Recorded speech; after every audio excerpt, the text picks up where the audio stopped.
Ganyan dapat.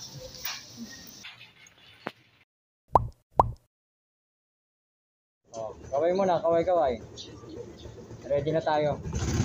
Mahagi na tayo. Kaway ka muna sa aking ano. Ito may channel. Sa aking channel, kaway. Bahala na kayo dyan. Sabihin mo kay tito mo na. Alis na kami.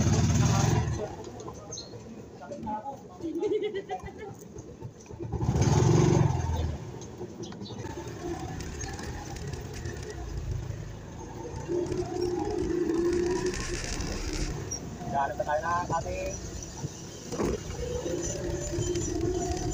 kapatahang sila.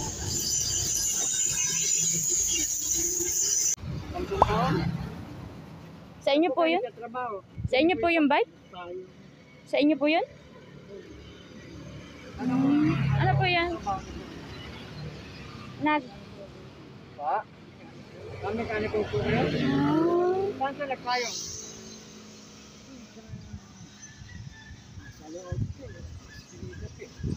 Kinita pa? Mukhang katapos yung lang ating mananghalian. Saan na kayo pupunta niyan? Saan kayo pupunta niyan? Bakit lakas na yun?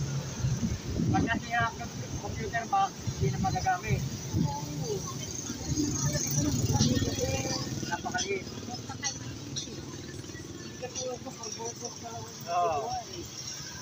Sa diesel naman, anong pangalan ng scam?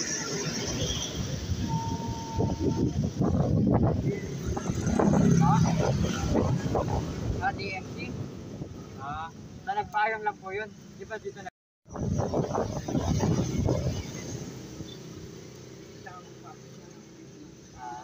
Papunta kayo pag reso. Sino ba pasyalan niya rito? Yun na yung pinagtatrabaho ko. Doon siya nagtatrabaho. Papuntang Flatway. Ang pumunta nyo na. Ngayong araw lang. Napakainit na. Okay pa. Hindi. Sampung araw na. Isang araw na din. May pamilya po kayo? Mga taga-sampo. Sampo sila. Nandyan din, sa nagpayong. Pero nandun lang sila. Pero yung ibang May mga anak ka, tay? May mga anak ka po? dalawa? Sipag pala ni tatay. Kaya pala ang sipag din maghanap buhay kahit matanda na eh.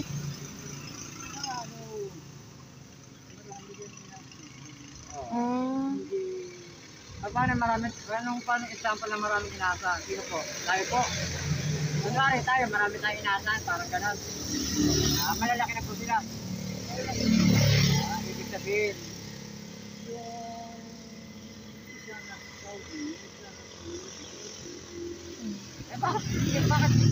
Bakit kailangan nyo pa pong magtrabaho kung sakaling meron na palang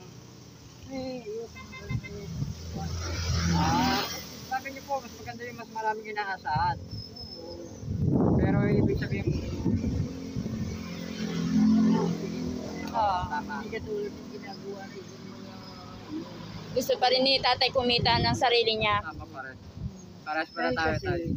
noon, nagtatrabaho ko, hindi ako Mas sa ibang tao. ayun na, nagtatrabaho. Pero dapat tayo, sa ganitong panahon, mainit. Pahinga muna. May baka kayong tubig. Ilang taon ka na, tay? Benta.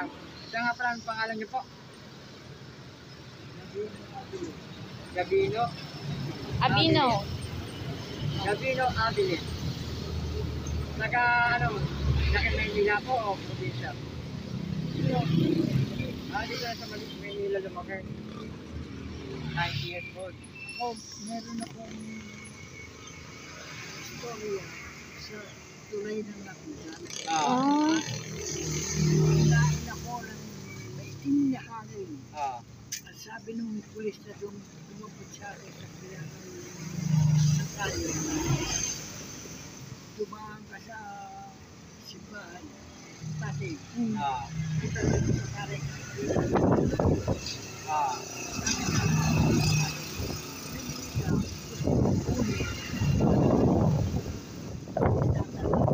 Pati bisikleta ka nga yan.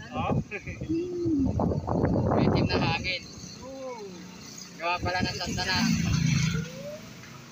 Maitim na hangin. Pero, Dalawang daan tao. pero Ano po yan? Nasugatan? Hindi, ano yan? Sa Ang dami yung sabi ano? nung, tao, hindi kasi Ramon Revilla yan. Hindi pumayag ang senior sa taas.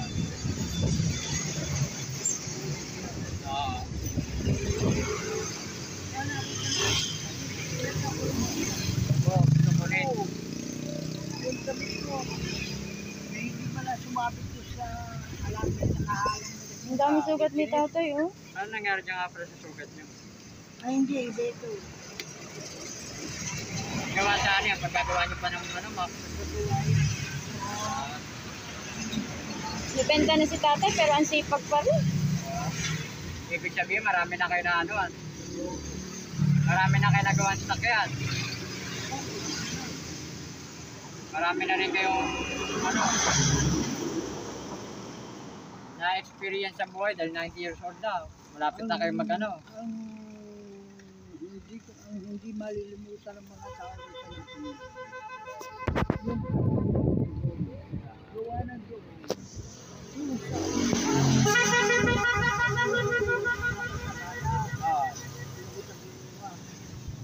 yung tatlong matanda, sabay ng supa, sumabit ko sa akin. Ay yung ano niyo po. Siya nga pala tayo. Yung si nanay po, kamusta na po? May asawa ka pa Asawa po? kayo? May asawa pa po kayo? Nandun. Nasa Ilan taon na bahay. rin siya? Ba't hindi lang dapat nagpapahinga na kayo? Lakad-lakad, pahingang konti, lakad ulit.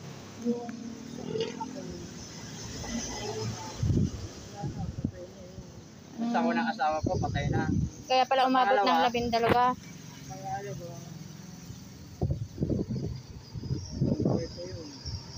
Nakailan po kayo doon?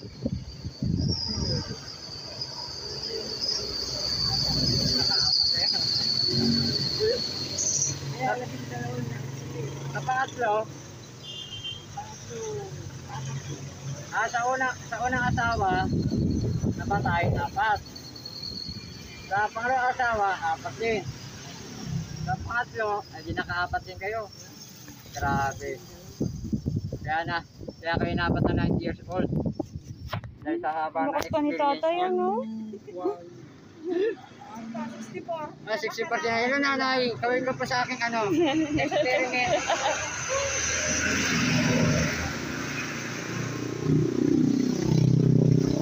Mahirap na panamalaan sa yung pagyayari sa tuloy ng napitan.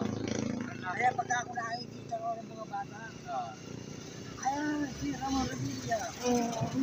Nasaan po ang agibat ka sa amin? Hindi, tinanong. Wala akong agibat. Kasi nga naman,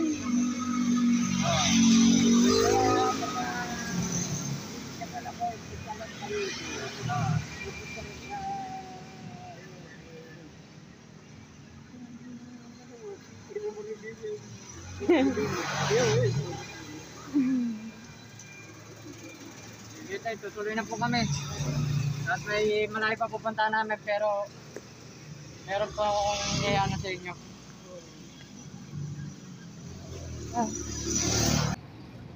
Pagpasensya nyo na to ha.